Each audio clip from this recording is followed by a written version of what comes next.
There's a manipulation tactic. Oh, this fucking guy. Okay.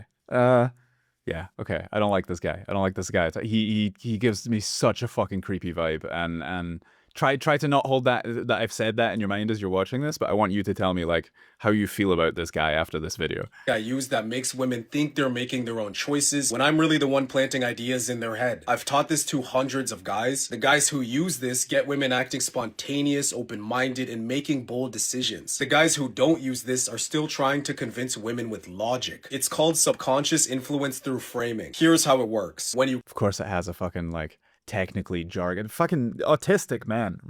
It's like a bunch of guys get. I mean, just men in general, right? We like to have a structure and a framework to things, and to use technical language and to have everything placed in a box. And the problem is, if you're doing social stuff is like some things are not rational and logical. Some things are emotional and intuitive. And a lot of social stuff comes from flow and intuition and all of these things that you have to build and learn over time.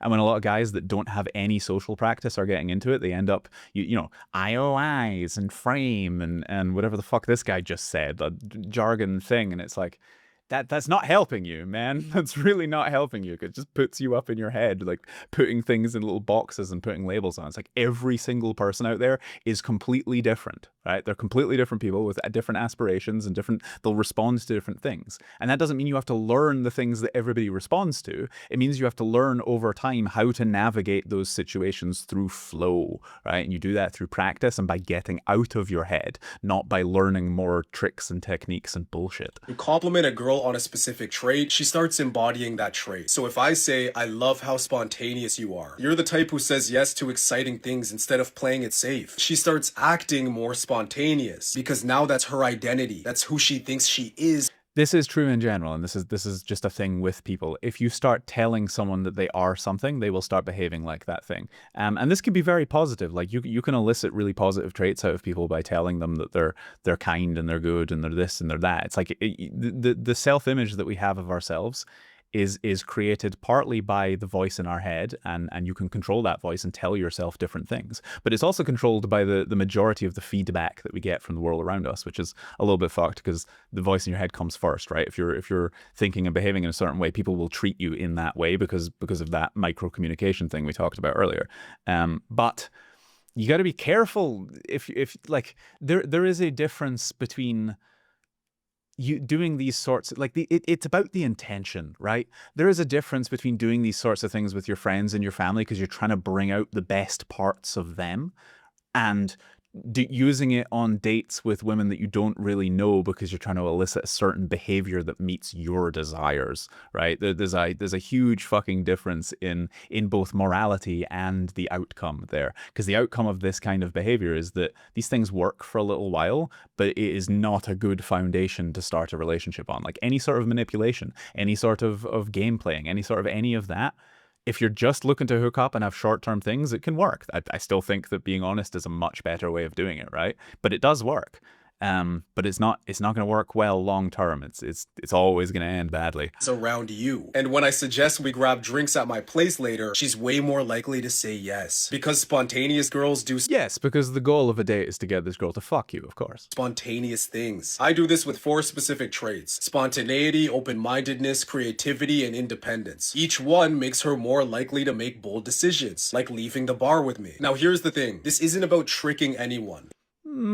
Debatable. It's about highlighting traits she already has and creating an environment where she can be herself and feel I mean, yeah, that makes sense on paper, but it's a justification at the end of the day. It's like, you can come up with reasons for anything that you're doing that sound reasonable, but when you actually look at the motivation behind what he's saying, because essentially what he's saying is, I want this girl to come home with me on that date and fuck me, which there's nothing wrong with that.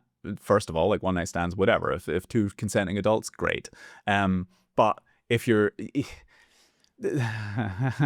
if you're using these kinds of techniques and things like that, you're way more likely to end up in situations where a girl comes home, feels a little bit weird, you're pushing past resistance, which you should never do, and then she does end up fucking you. So great, you got your goal, right? But then she leaves thinking, no, this was a bit weird and unhappy, and this is how guys catch charges, right?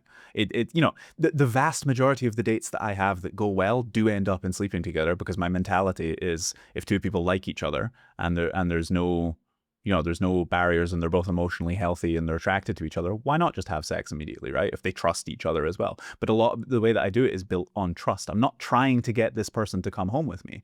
I'm clearly stating my intentions and going, yeah, I'm a sexual guy. I'd like to take you home, but don't feel any pressure to do that. And then they feel safe saying no, and they ask themselves like, would I like to do this? Yes, I think I would. And they can make an informed decision as a consenting adult, rather than going to the bar with them and getting them a little bit drunk and then pushing suggestibility into their behavior so they make decisions that they might not otherwise, you know? Like if this girl was going to come home with you anyway, then it didn't make a difference. And if she wasn't going to come home with you, then you've just manipulated her into doing so.